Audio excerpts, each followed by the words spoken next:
Now, what can you tell me about the mechanism of action of cyclosporin?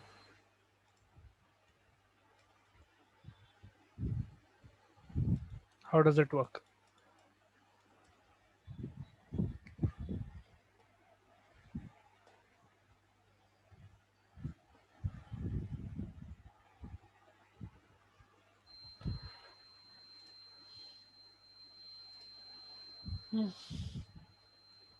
How does cyclosporin work?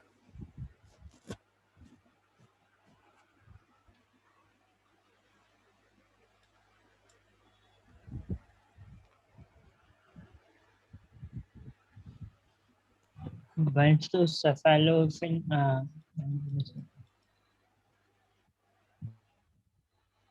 Come again. Cephalosporin binds It will bind to cephalosporin now. sporin. Cephalosporin. Cyclosporin. Binds to cyclophilin.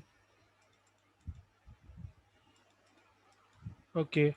What is Into T cyclophilin? cell.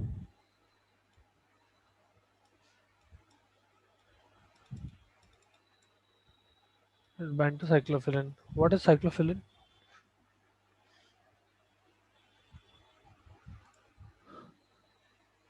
Okay. The overall action is that it is immunosuppressive. Okay, but how does it achieve immunosuppression?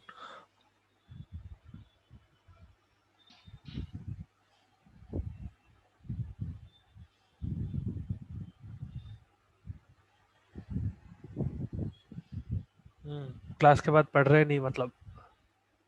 Sir, This is a they, problem. Hmm. What is cyclophilin? sir,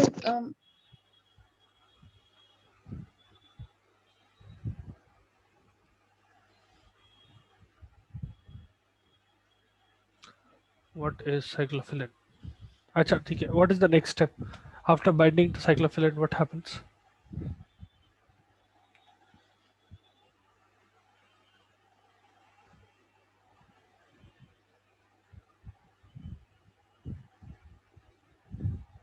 Inhibits cellularic phosphorus. Cellularic phosphorus. What did you write down that day when I wrote down the mechanism of action? How come you're getting all the names wrong? मतलब it is close, but it is completely wrong. So whenever this cyclosporin binds with cyclophilin, that is a protein circulating in your blood, it will form a complex. This complex inhibits calcineurin phosphatase. Calcineurin phosphatase is the name. Okay, that calcineurin phosphatase is very important for activation of T cells. Without calcineurin phosphatase, T cell activation does not occur and interleukin 2 production does not occur. As such, you will not get any response from cell mediated immunity. That is the mechanism of action of cyclosporin. All right, what are the adverse effects of cyclosporin?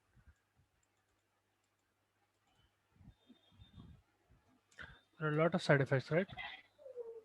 neurotoxin, Nephrotoxicity, Nephrotoxicity or hypertension, Hepatotoxicity. hypertension, nephrotoxicity, and hyperglycemia, Hypo. hyperglycemia, hyperglycemia, hyperlipidemia, gum hypertrophy, yes, and because immunity is getting suppressed, something else will happen, no? Another adverse effect. Sir, infection. Mm.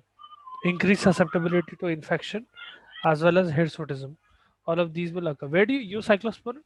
There are two specific uh, disorders where you use, rather than disorders, two conditions in which you use cyclosporin. Right?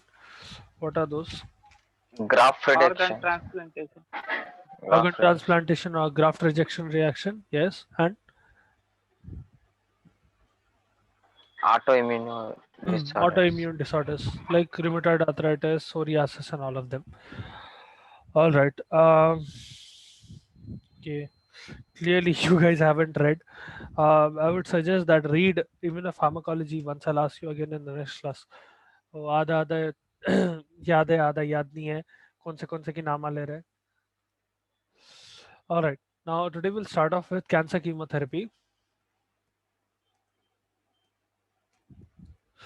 Now, depending on which textbook you are reading from, it can be complicated or very complicated in the sense that it will have a lot of drugs. Especially the classification can be complicated because classes will have subclasses, those subclasses will have subclasses, and those subclasses will have drugs in them. So you will get a lot of drugs in each of these subclasses. So that is the reason why whenever you are reading cancer chemotherapy, I suggest that you memorize one drug from each subclass. That will be more than enough because you'll have so many subclasses, you'll tend to forget. Okay. As such, at your level, you have about 6 main subclasses. Okay. The class being cancer chemotherapy or anti-neoplastics भी बोलते हैं लोगों को. They are essentially anti-cancer drugs or anti-neoplastics.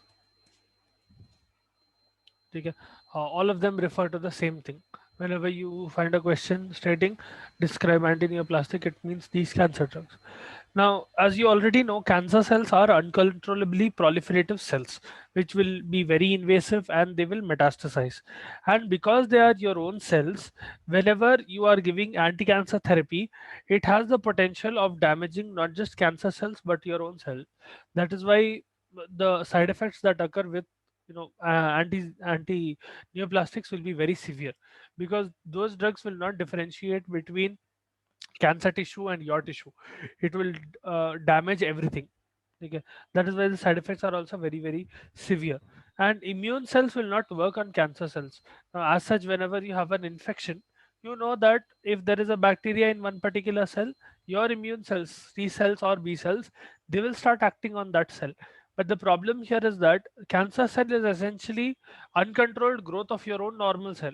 So your immunity will not recognize that as a pathogen. Okay, and it will go, it will keep on growing unchecked. That is a big problem with cancer. Now, before we get into the depth of cancer and the drugs itself, I'll talk to you about some common side effects or common ADRs that will occur with um, cancer drugs. Now, they are classified into six categories of ADRs that you can get. First are ADRs related to bone marrow. So, bone marrow depression specifically. Whenever you give anti-cancer medication, there will be suppression of bone marrow, and as such what will happen is all the functions of bone marrow will also get hindered. So because of which what will happen is the patient will have leukopenia, decrease in WBCs, they will have anemia because of a decrease in RBCs, and they will have thrombocytopenia,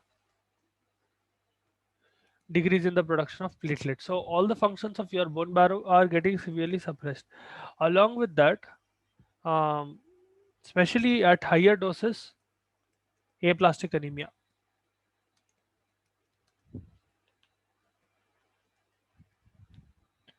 Okay, so uh, with respect to bone marrow depression, under bone marrow depression, you will see all these types of adverse effects occurring in patients. Now, it is not necessary that all of these will occur with the same drug, but these are common adverse effects that will occur with most anti-cancer drugs. Okay, and if bone marrow depression becomes more severe, the patient will get essentially they will be at a higher risk of infections because of leukopenia, the WBCs are not being produced, and of bleeding because of thrombocytopenia. Okay, because platelets are so low, clotting will not occur, and because of that bleeding will become very common. Whenever bone marrow depression occurs over time, patients who are on cancer therapy, cancer chemotherapy, they will become more susceptible to infection and bleeding. So higher susceptibility to infections and bleeding. Okay, then second common adverse effects are um, you will have inflammation. Essentially this will come under other proliferating cells. So in this you will have Specifically in GIT, the patient will have stomatitis.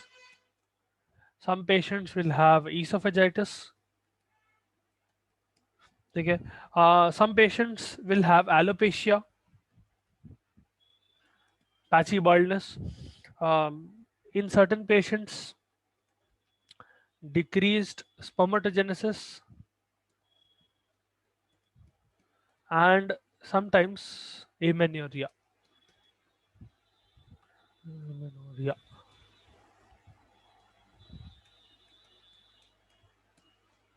Okay. Um, Obviously in women. So this can happen. The other side effect of this thing, what do you call your anti-cancer drugs? Some patients will have severe inflammation, which will present as stomatitis and esophagitis. Some patients will have baldness. Baldness is actually quite common with cancer drugs. Alopecia, decreased spermatogenesis, infertility will occur because of this in both men and women. Okay, spermatogenesis and decreased spermatogenesis in men, and amenorrhea in women. Okay, then other than that, you will have some intermediate adverse effects such as nausea and vomiting are very common. They are so common that with all cytotoxic drugs now, cancer drugs are also called cytotoxic drugs because they are essentially killing cells. Okay, they're toxic to the cells. That is why they're called cytotoxic drugs. Nausea, vomiting is common with all type of cytotoxic drugs, and generally it will start about 4 to 6 hours after treatment. So let us suppose you are giving radiation, cycles of radiation, or you are giving chemotherapeutic drug, whatever it is. After 4 to 6 hours of administering the drug or the chemotherapy, that is when this nausea and vomiting will start, and it will become very severe, wherein the patient will be nauseated and they might be vomiting for 1 to 2 days. Okay, so quite severe nausea and vomiting. In these situations, you'll have to use an antiemetic, stronger antiemetic like granisetron. Sometimes ondansetron is also used, but normally, usually granisetron is used before giving the anti-cancer treatment. Before treatment, okay. Before giving the anti-cancer drug, you will give granisetron. After that, you will administer the chemotherapeutic treatment, okay, so that their nausea and vomiting is somewhat decreased. It will not be completely zero, but it will be manageable. Then hyperuricemia, very common. Whenever cells start to die, they will start, especially because of rapid tumor lysis. What will happen is uric acid levels will start increasing in your body, and as uric acid level starts increasing, that is essentially hyperuricemia. Some patients will have gouty attacks in these scenarios. If they are already susceptible to gout, or if they had gout, ये situation में, or they will start having gouty attacks, acute attacks of gout essentially, because uric acid levels are increasing. Increase in serum uric acid levels as tumor cells die due to the drug that you are giving. Then fifth one, teratogenicity. Almost all anti-cancer drugs are teratogenic. Okay? There are very few anti-cancer drugs that are not teratogenic, but almost, yeah. Someone heard someone saying so.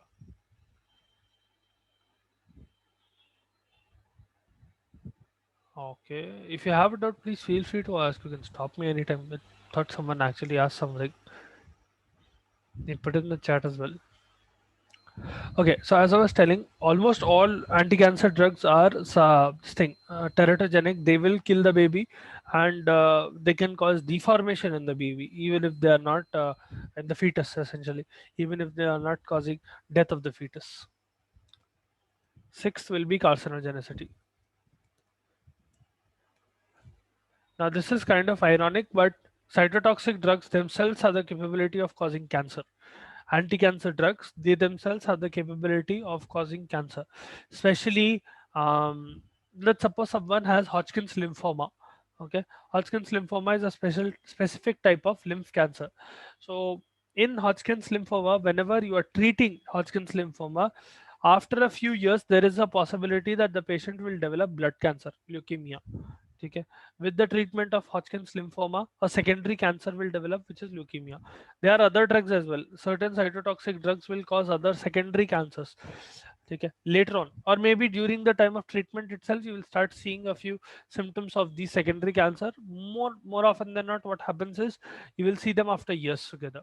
Sometimes it will occur as a relapse and you will get a secondary cancer, or you will get a completely different cancer altogether within a few years.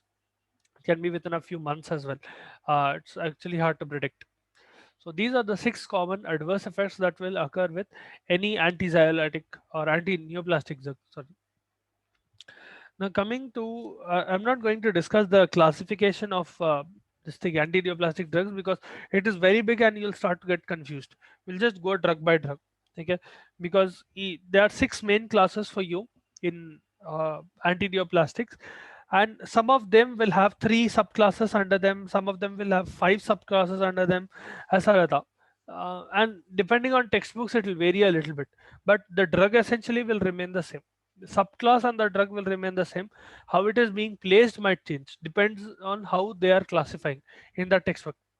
Therapeutic classification है, structural classification है, क्या base पे classify कर रहे हैं वो base पे, that will change. All right. Now coming to the first type of drugs or first class of drugs, we have alkylating agents. Now, we actually came across alkylating agents in immunosuppressive agents. Immunosuppressive drugs may, when we were discussing about cytotoxic drugs, alkylating drugs are similar. So, इसमें आता one common drug, cyclophosphamide.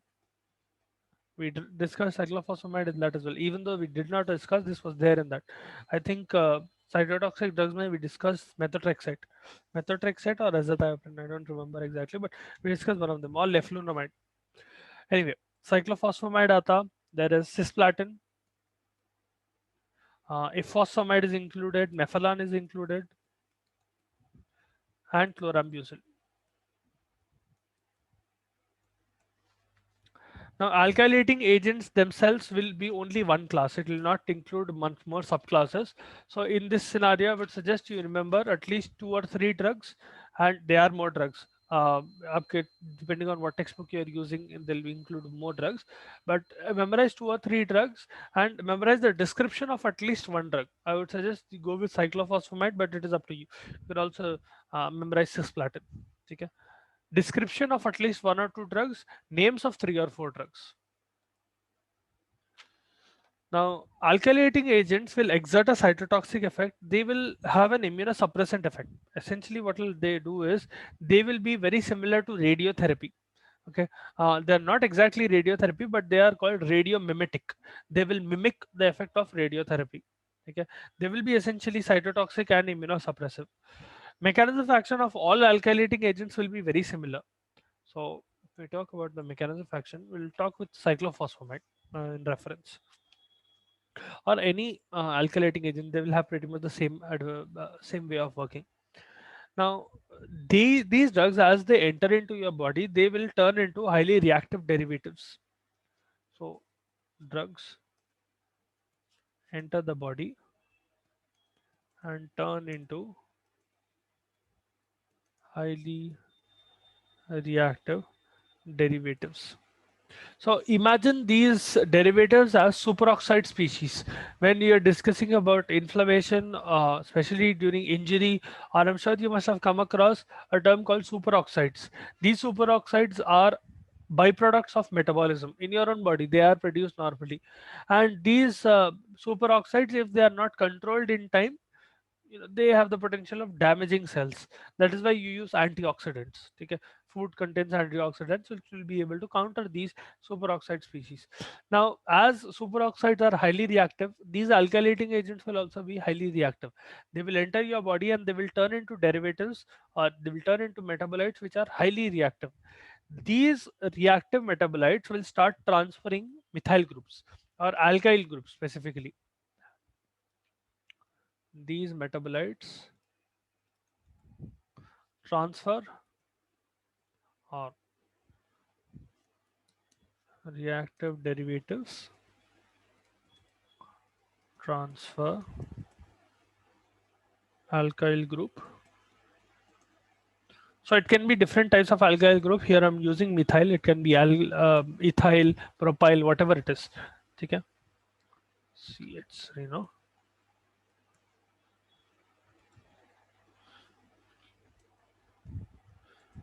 to various cells.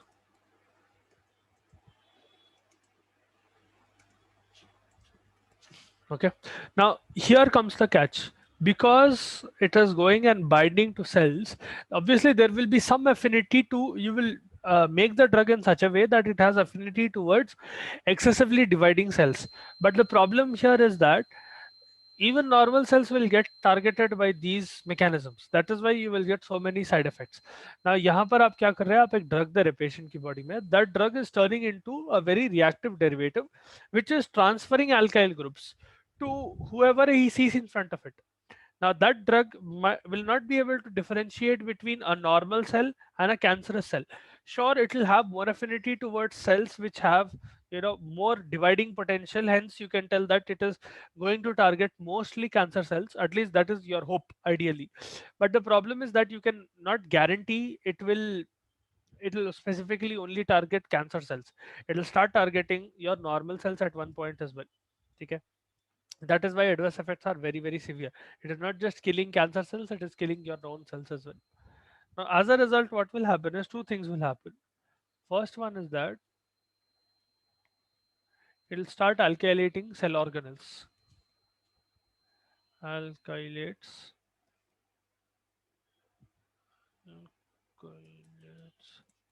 Cell parts, cell organelles.